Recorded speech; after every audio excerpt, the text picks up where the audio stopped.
Welcome back to the Deep Dive. It is Monday, January 26, 2026.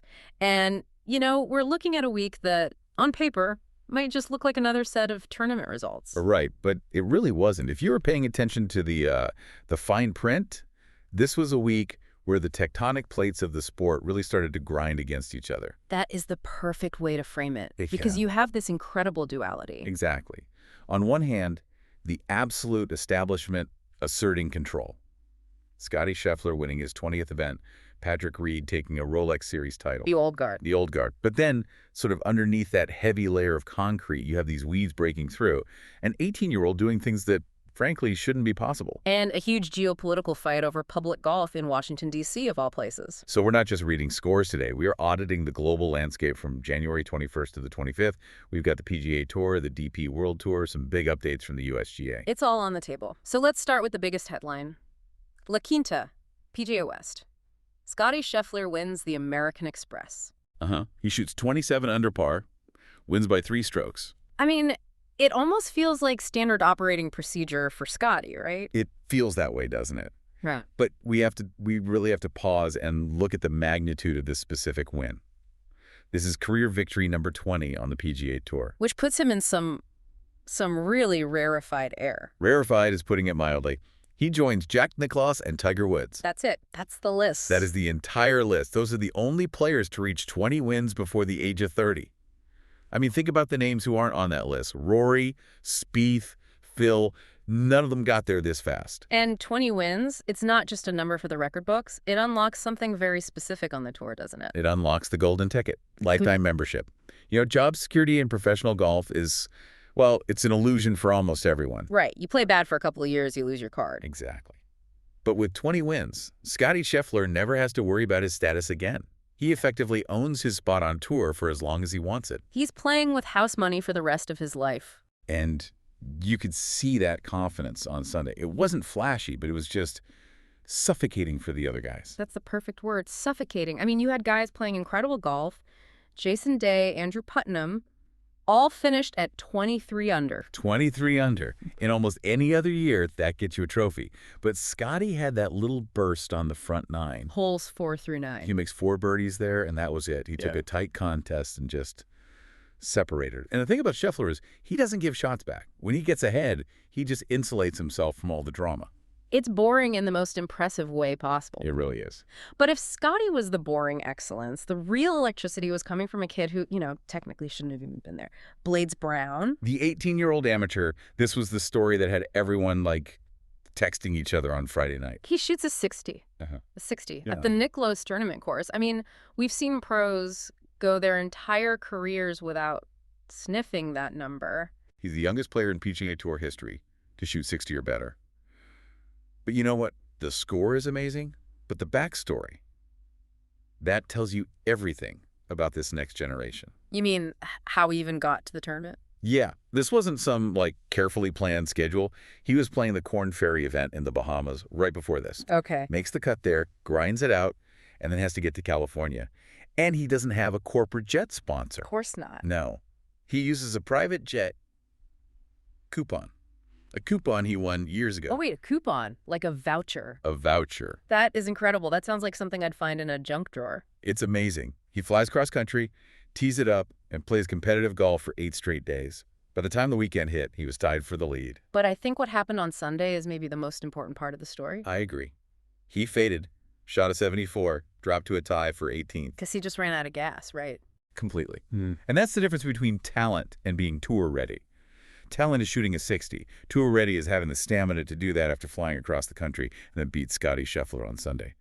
Blades Brown has the talent, but that fade shows you how brutal the pro game really is. It's a great reality check. Now, while all that was happening in California, there was a heavyweight fight in the Middle East.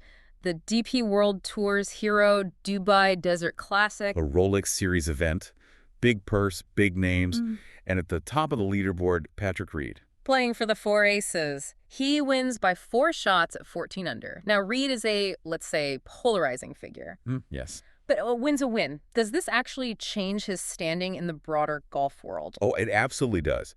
You have to remember, Reed's been fighting to get back into the official World Golf Rankings conversation. This is his first Rolex Series title. It rockets him up the race to Dubai, but more importantly, it gets him back inside the OWGR top 30. And it felt like a very strategic win. He didn't go low on Sunday, did he?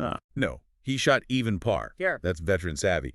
He did all his work on Saturday with a 67, built to lead, and then just dared everyone to come and catch him. And we have to mention the elephant in the desert. The field was loaded with LIV Golf players. 11 of them. And this is the second year in a row a LIV player has won this event. Tyrrell Hatton won it in 2025. So it reinforces this awkward reality we're living in. It does. The tours are fractured, but when these guys come back to play on the DP World Tour, there are still absolutely dominant forces. But not every LIV player had a great Sunday. We have to talk about David Prague. Ooh, yes. The Fireballs player. He's in the mix, looking at a podium finish, and then he gets hit with the dreaded retrospective penalty. This is what players fear in the age of 4K cameras, isn't it? It's the nightmare scenario. So what actually happened? So Puig is in a bunker. He grounds his club, and it was subtle. You know, maybe he didn't even realize he did it in the moment, but the cameras caught it. And the rules officials reviewed it after the fact. After the fact. Yeah. Bam! 2-stroke penalty. And because it's retrospective, he can't even try to make up the shots. His round is over. Wow. So that dropped him from a potential top 3 finish. All the way down to a tie for 7th.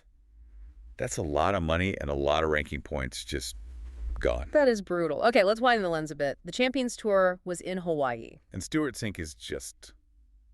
I don't know what he's drinking, but I'd like a case of it. He wins the Mitsubishi Electric Championship, and this isn't a one-off for him. No, he's on an absolute tear. This is his second straight win going back to last year. 5 senior titles now. And look at the score, 23 under par. He shot a final round 64. He had 24 birdies in 3 rounds. 24 birdies. It just dispels that myth that the Champions Tour is some kind of victory lap. You have to go solo. He held off Angel Cabrera and Retief Goosen. Meanwhile, in a, let's say, slightly less luxurious setting, the Korn Ferry Tour was in the Bahamas. The Great Abaco Classic. Yeah. And they were dealing with 30-mile-per-hour wind. This was survival golf. And Ian Holt gets his first win. That's got to feel like a life-changing moment for a guy like that. Oh, it is. I mean, think about it. 2 years ago, he's grinding in Monday qualifiers, just trying to get a start. Now he birdies the 18th in a gale to win by 1, and suddenly the path to the PGA Tour is wide open. I love those stories. Speaking of paths, let me ask you about something that might seem a little obscure. Asian Tour Q School. Why does a guy winning Section B matter? It matters because the Asian Tour has become a direct pipeline to the biggest paydays in golf. And this guy, Carson Heron, didn't just win. He obliterated the field. He finished at 25 under and won by 9 strokes. 9 strokes in Q School. It's unheard of. Yeah. And the reason you should care is because the players who dominate there are the ones getting looked at by LIV Golf. A performance like that puts a flashing neon sign over his head. He's basically auditioning for a huge contract. Exactly. Okay, we have to shift gears now. We've covered the scores, but the biggest story of the week might actually be happening in a government office in D.C. This situation with the National Links Trust. This feels heavy. This is the biggest industry story of the week, hands down. Oh. And it's getting ugly. So set the stage for us. The National Links Trust, or NLT, they're a nonprofit. Their whole mission is saving these historic public courses in D.C., right? Rock Creek, Langston. Correct. And they haven't just been talking. They poured about $8.5 million into the ground, rehabilitating these courses that were just falling apart. And now the government is stepping in. Well, the new Trump administration, through the Department of the Interior, has issued a notice to terminate the NLT's lease. They want to take direct federal control. Wait, to terminate it after the NLT has spent nearly $9 million. $8.5 million, yeah. What's the justification? The administration is claiming the NLT failed to meet certain compliance obligations. Now, the NLT is firing back, saying they've met every requirement and that this is an unjustified takeover. So it's a full-blown turf war with the future of public golf in the capital just hanging in the balance. It's a clash of visions, and it's probably going to be a long, drawn-out legal battle. We will definitely keep tracking that. Now, from the courts to the course, or the convention center in Orlando, the PGA show. What's the buzzword for 2026? Integrated intelligence. Okay. Translate that for me. I'm just a guy trying to slice it less. So, for the last decade, it was all about hardware. This driver face is thinner, right? Yeah. That era is ending. Now they're selling you a system. What does that mean, a system? Think of it this way. You don't just buy a driver anymore. You buy a driver that pairs with an app, uses AI to analyze your swing, and then tells you why you hit that slice. So it's like buying a virtual coach in the box with the club. Exactly. Callaway's got their quantum driver. TaylorMade has the QI4D. Mm-hmm. The hardware is great, but the marketing is all about the AI coaching that comes with it. They're betting the future is understanding the data. Which brings us to a bit of common sense news. The USGA and RNA made a rule change I think every weekend golfer will appreciate. Yes, the Mitsubishi rule Yep. is about Model Local Rule G6 regarding motorized transportation. So previously, if a player accepted a ride on a cart, say, to go to the bathroom or get back in position, they could get penalized, even if a volunteer offered it. That seems crazy. We saw it happen. The new rule adds a reasonable belief clause. Mhm. If you had a reasonable belief you were allowed to take the ride, you won't get penalized. Finally, a victory for common sense. It really is. And before we wrap, a quick scheduling note. Usually we start the year at Kapalua. Yeah, the 2026 Sentry was canceled. We knew this was coming, but it's still jarring. The drought and water issues on Maui were just too severe. A sad situation, but that's why the tour kicked off the Sony Open this year. So let's try to synthesize all of this. We have Scottie Scheffler locking up his legacy with win number 20. We have Blades Brown proving the kids are more than all right. And we have Patrick Reed reminding everyone he's still a world-class operator. Mm-hmm. And don't forget the backdrop, the politics in D.C., the tech in Orlando. The game is changing so fast off the grass, too. Here's the thought I want to leave you with. We spent the first half of this show marveling at Scottie Scheffler. He is the ultimate feel player. He's dancing with his feet. He's not looking at a monitor. He's just playing golf. He's old school in a modern world. Right. But then we look at the PGA show, and the entire industry is pivoting to AI, to biomechanics, to data integration. So are we seeing the last generation of great feel players? Or will all this new integrated intelligence just make the next Scottie Scheffler even more invincible? That is the question, isn't it? Is the secret in the dirt, or is it in the algorithm? I think this week proved the soul of the game is still in the dirt, but the computers are definitely closing in. The tour heads to Torrey Pines next week for the Farmers Insurance Open. We'll see if the algorithms can handle that rough.